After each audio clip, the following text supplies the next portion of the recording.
Welcome to C21 Drive Time. Our team of realtors will be sharing industry news and insights, the occasional interview with interesting people, and some of the most unreal real estate stories you have ever heard. And here's our hosts. All right, and we're back in the studio live here at the C21 Drive headquarters in the podcast room. I'm Chris Hassel. Supposed to be introducing this crazy podcast today for the C21 Drive Time podcast, which, you know, we're the big deal. We're the major thing, so I'm sure you can find us everywhere. I mean, where everywhere is, I have no idea. I'm not a tech guy. That's what these other guys do. But wherever you're tuning from, we're very grateful that you're tuning in today. So we've got a special guest today. I've got a co-anchor, Aaron Rollick, and we've got the new guy. Aaron, you want to wheel him in? Yeah, we're really happy to recently add to the Drive team here at C21 in Lloydminster, Mr. Chad Kozak. Hi, everybody. Thanks for having me. So Kozak is a fairly common name to the, to the region, I'm going to say. There's lots of Kozaks to the north and the west of us. So tell us a bit about your story, where you're from. And we don't have 4 hours, but give us the quick and dirty on your background, where you're from, and all that good stuff. No, for sure. Definitely Ukrainian on both sides. Kozak, very popular Ukrainian name, as you know. Ukrainians didn't believe much in birth control back in the day, so there's a lot of us running around. But I grew up in Edmonton for 33 years, moved here about 3.5 years ago. Met a gal out here and fell in love with her and her kids, and since married her, and they're my stepkids now, and just really fell in love with the community. Been involved in sales now for 20 years. Just love meeting people, love being a part of the journey, love getting to know where they're from, where they are today, and where they're going, and just love showing value in it, whichever way that I can, and just getting to know them. Cool. Now this is obviously it's sales. I mean, you're now you're selling real estate, which is cool. Touch on briefly a bit about the sales that you've had in the past, about what you've enjoyed selling and doing.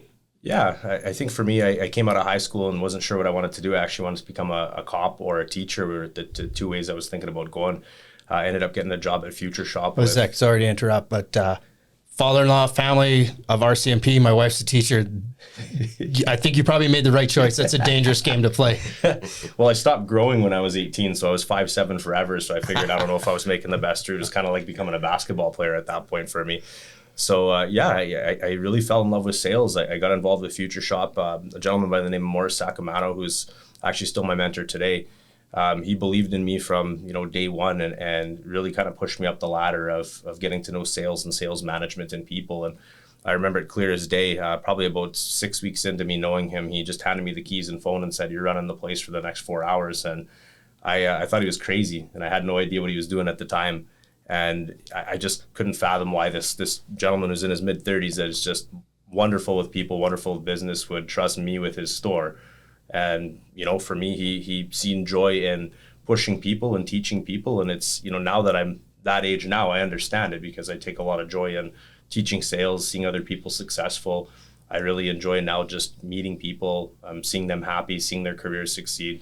I transitioned from Future Shop into becoming a rep for Samsung for 9 years. So for Northern Alberta, Northern Saskatchewan, and Northern BC, had the pleasure of working with some wonderful retailers and people, got to see them grow up, got to see their kids grow up. It was really rewarding just to build those friendships that I still have today. And, although I live out in Lloyd, which, seems like 2.5 hours of a long drive in December, January, and February, it's nice to get back and see those people and see my family often. And that's kind of taken me to Lloyd where, for the first 6 months, I was definitely sticking out like a sore thumb. One of the stories that I always tell my sales team is I had to ask my wife to marry me twice. That's not something that, I enjoy admitting too much, when it first happened. But, it's a learning experience for me now. And it's, not to be crazy and not to never give up type of thing. But the reason why that she had said no initially was because I had a house in Edmonton and a job in Edmonton. And she said with her having the kids here, she couldn't see it working. So 2 days later, I quit my job. I sold my house 4 days later and moved down the road in a U-Haul and shacked up with her and asked her again. And she said yes. And, we've been happy ever since. Not only did I fall in love with her and the two kids and her family too, I fell in love with this community. I absolutely love being a part of the community, getting out to places like Bud Miller Park. Big believer in the Chamber of Commerce. I'm privileged to be a Rotarian on the Monday lunch crew, sit on the board of the United Way, just surrounded by a lot of wonderful people that have really just allowed me to engage in the community and really just, it feels like home. And I never thought I would say that. I was I'm Edmonton born and bred, and of course, diehard Elks fan, diehard Oilers fan. I don't know, this community I've just absolutely fallen in love with. There's some wonderful people here. Well, the Oilers, you can admit to that. That's a good choice these days. Elks, well, we hope our boys can get back on their feet here at some point in time. We'll say it's been. We just hang on to the history like we're Montreal Canadiens fans. Like, so true. It's tricky to be an Elks fan, right? Well, I keep wanting to say Eskimos, pardon me, but that's not politically correct anymore. So, for sure, Elks fans. For those of you who don't know, Turn Up Home and Commercial Security Systems. Chad was that guy, and I mean that's how we first met. And I love to joke with you but tell us about how you ended up in the turnip truck. Yeah, I think that's one of my favorite stories to tell. I've been linked up with Turnip now for a little over 2 years, and just a really good group of people. Met some great people in the community. I always like making the joke that I'm the guy that fell out of the turnip truck, of course. And for the people that are our age and older, they get it and they laugh. And then I get the 20-something-year-olds that look at me like I've got 3 heads, so it's kind of funny that way. But I did logo up my Toyota Tundra and drove around for a while just to get some brand awareness out there and everything. And it's opened up a lot of different doors for me in the community in terms of just getting a little bit uncomfortable and making some cold calls and putting myself out there. And for a guy that came here not knowing, more than a handful of people, I didn't think I'd ever be intimidated at age 33 by anything sales related, but I was. But it's opened doors for me in this industry where I've had the pleasure of, serving people in the commercial security industry, the residential homes, protecting them that way. Now I get to be a part of one of the biggest decisions of their life to buy and sell houses, which I don't take lightly. I think what we get to do every day is an absolute privilege. Mm-hmm. I think that's something that people don't realize is I've had the joke, said to me over and over, and I don't mean to use a derogatory term, but hey, you can sell ice to an Eskimo. I hate that because that's not what I'm about, and I don't think that's what good salespeople are about. It's really showing value in something that person may need, but developing that relationship. And I think having that relationship is absolutely key. It's absolutely everything. I never want to be the guy to twist somebody's rubber arm and convince them to do something they don't want to do. It's, hey, let's talk, let's see if there's a fit, and let's build a relationship. Absolutely. Chad, I think you touched on one of the scariest things, and we sit here with myself coming from different industries, from banking to from customer service banking, those types of things. You touched on what you've done in the past. Chris, you've talked before about having been a realtor since 19, 20 years old. Forever. Yep. And sales is scary.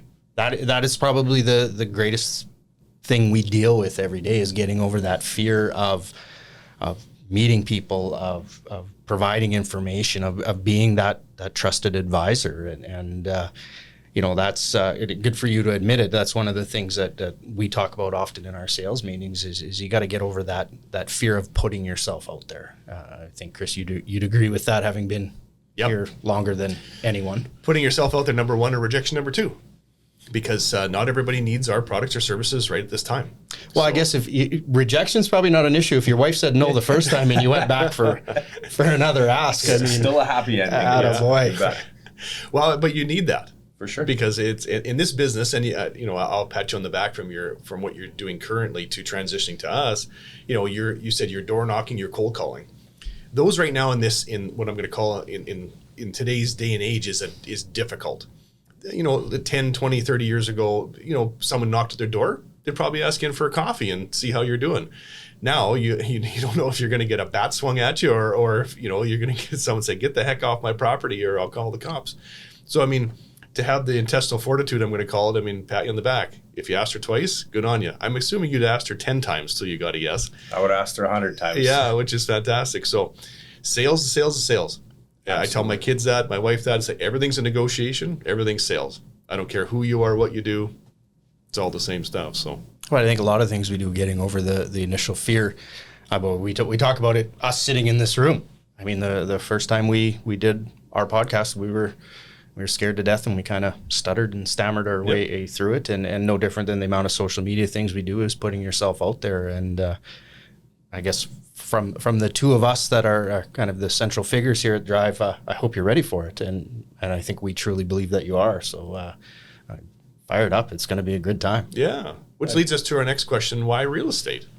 Yeah, that's a good question for me. It's something that I've had an interest in probably for 15 years, from the time that I opened my first course and completed it till the end of my last course here, it's going to be about a 15-year span. So again, it's something that has always been in the back of my mind. I've never necessarily had the huge motivation to do so. And I think just becoming a family man changed me. The way that I think about, for 33 years, I was really only, worried about myself. I don't mean to sound selfish about it, but now it's okay. I want to make sure that I'm taking care of my wife, my kids, my home, my community. Like there's more on the line that way. So I think when I just see, even now, I've had the pleasure of dealing with some wonderful people looking for real estate, and just to see them excited and be part of their journey, it still gets me really excited, and it's rewarding. I think that's the biggest thing is I go to work most days and feel like I'm not working. Mm-hmm. I feel like I'm going to do something that I'm really engaged in and I enjoy. And I don't want to call it a hobby because you're dealing with a lot of big decisions, but it's something that I really enjoy seeing and being a part of. Yeah, you're always, it's big. It's big emotion. It's big dollars. For most people, it's one of their single biggest, investments they'll make in their careers, or in their lives. I don't say career.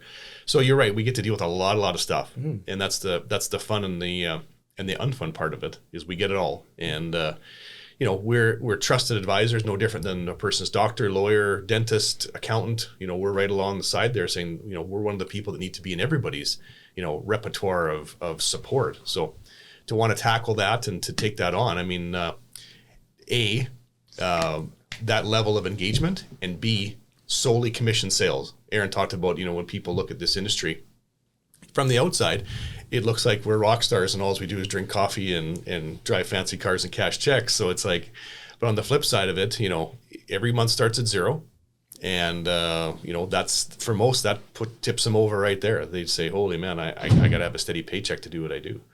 But you're willing to do it, to go out there, knock on doors, and ask multiple times as you did with your wife, which is fantastic. So that sets us up to say you're a good fit for this profession, industry, I'm going to call it. So Chad, I'm gonna pose this as a two-part question, and one of the questions I want to come from you to us. So you need to think of a question for us, but the question I'm going to pose to the two of you.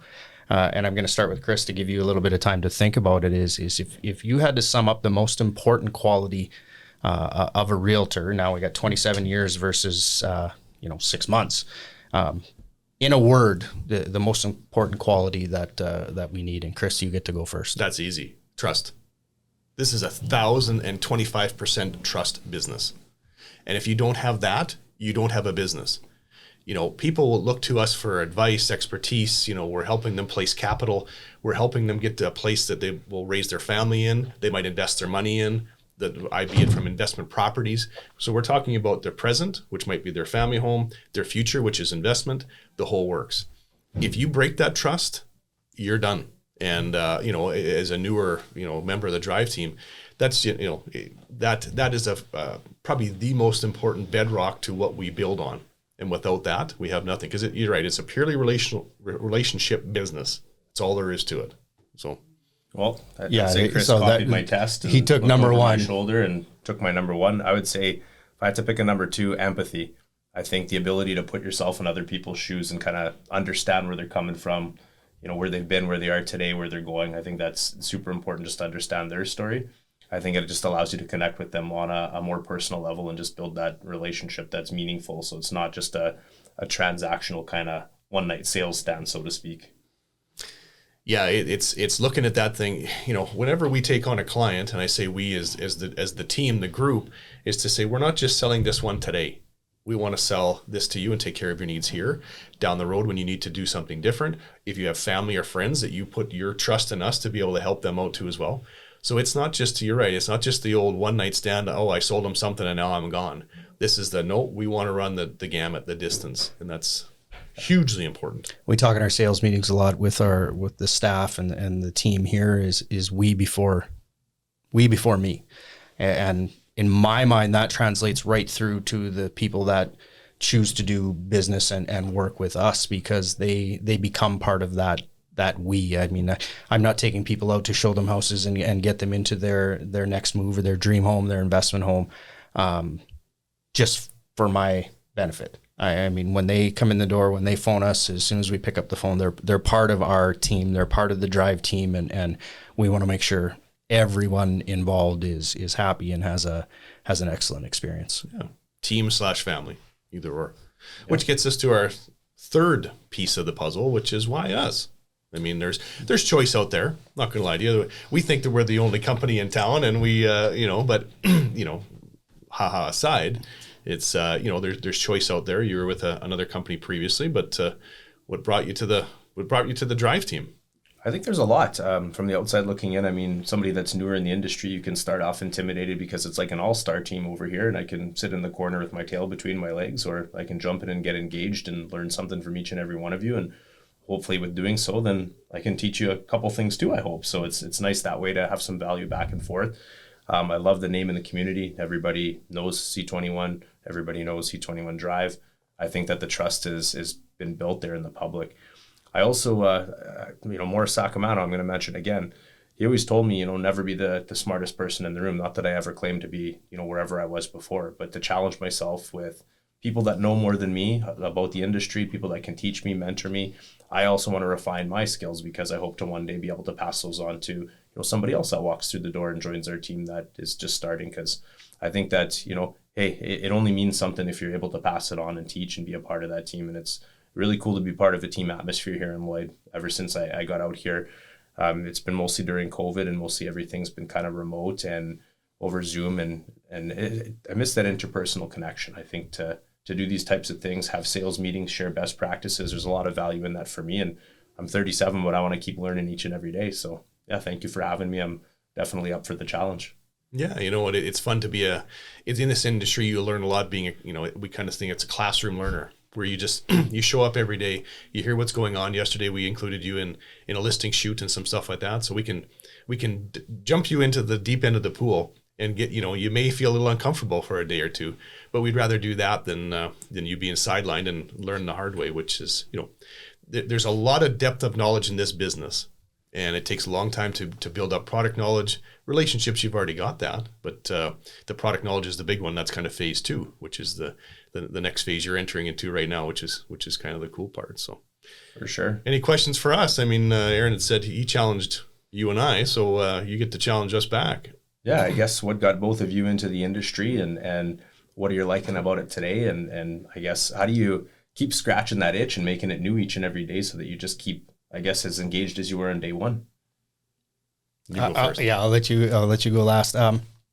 I got into it, like I said, coming from a banking background, I was really familiar with mortgages, and then working when I was at Lakeland College as in the athletics program. It was just time for something different, and I had a real estate mentor. I mean, she brought me into the business, kind of trained me up, showed me tips and tricks and tools of the trade, and I really fell in love with it. Being familiar with helping people through the banking system was a big draw for me. It was a good fit for my family, and one of the things that I truthfully really like about it is almost a conversation I have every morning with my wife, when she says, "What are you doing today?" And I tell her, "I don't know. I've got these 3, 4, or 5 appointments, but other than that, I could be home at 4 o'clock. I could be home at 10 o'clock. I like the uncertainty. I like the wildness of it, I guess, so to speak. And for a lot of people, that doesn't fit kind of how they roll. But I like to kind of bend on the fly, and this job allows that. And then the opportunity to work with good, like-minded people was a big draw for me. Especially since I've been here at 21 Drive, it's been fabulous to pick the brains and steal intellectual data from everyone and better myself. And it's just it's an enjoyable experience. It's an enjoyable career, and I'm trying to make the most of it. Good luck following that. You're so smooth. Yeah, it's like, how do you follow up that? Microphone drop. Yeah. Well, I wandered into town. I was 19 years old, and I said I wanted to sell something.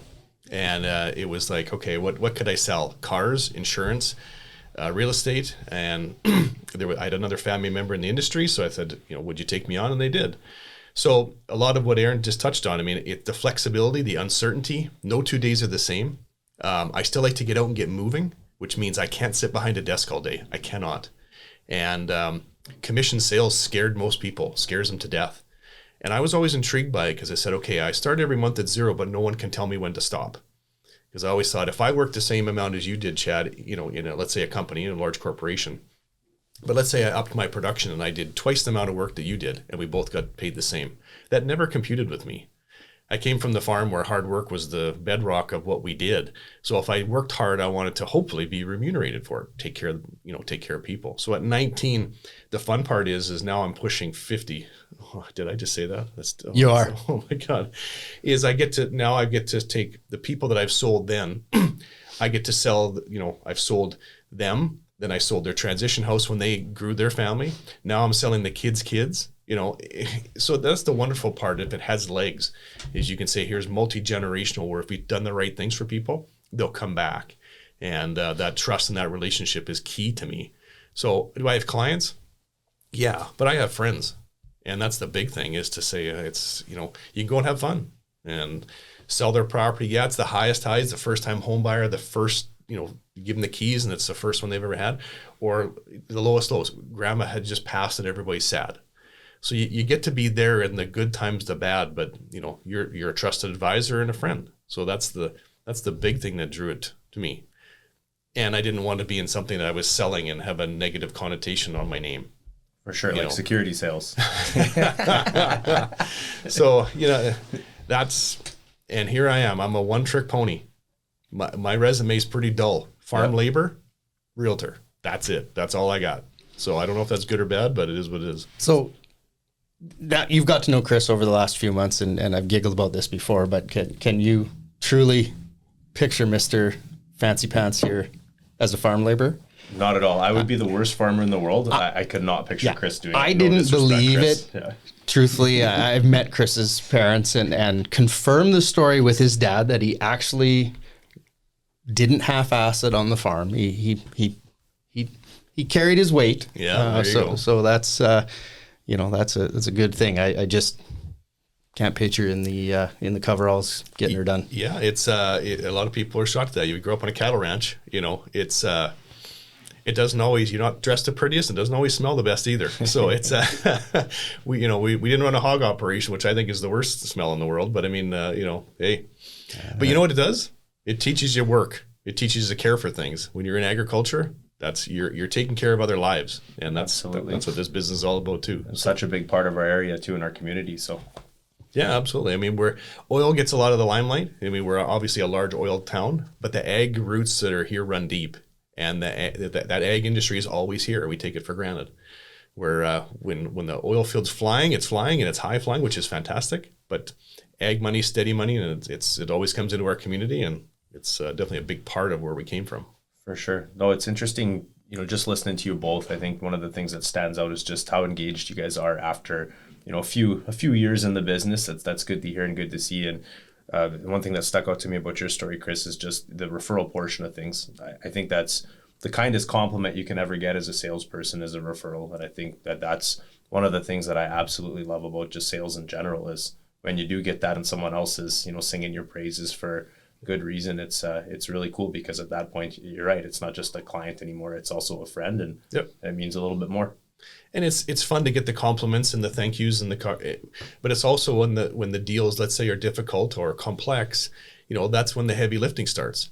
And that's where our depth of knowledge and the team that we have. I mean, we've got a real wide array of personalities and length in the business, but it doesn't matter if it's a commercial deal or residential or something like that. I mean, you coming in can at least say, hey, this is new to me. Walk me through it. And there's challenges. There's going to be challenges in any business. But how you get through those challenges and how you take care of people, that's the, along with trust, take care of the client. That's number one priority. They'll trust you, take care of them. The rest will take care of itself. So, yeah. That's awesome, guys. I think that's probably a good spot for us to wrap. I mean, when we bring this back around, we got some history on Chad, why he's here. We got to weigh in on the things that we think are important in what we do and what excites us about being part of the Drive team and being realtors here in the Lloydminster city and region. I think we're in a good spot, and on behalf of both of us, Chad, welcome to the team. We're glad to have you. We're looking forward to seeing you grow and helping you grow and learning from you along the way and taking what we can from your experiences. So, on behalf of Chris and myself and our newest team member, Chad Kozak, thanks for tuning in to the C21 Drive Time podcast. We will talk to you next week, and please always subscribe and like.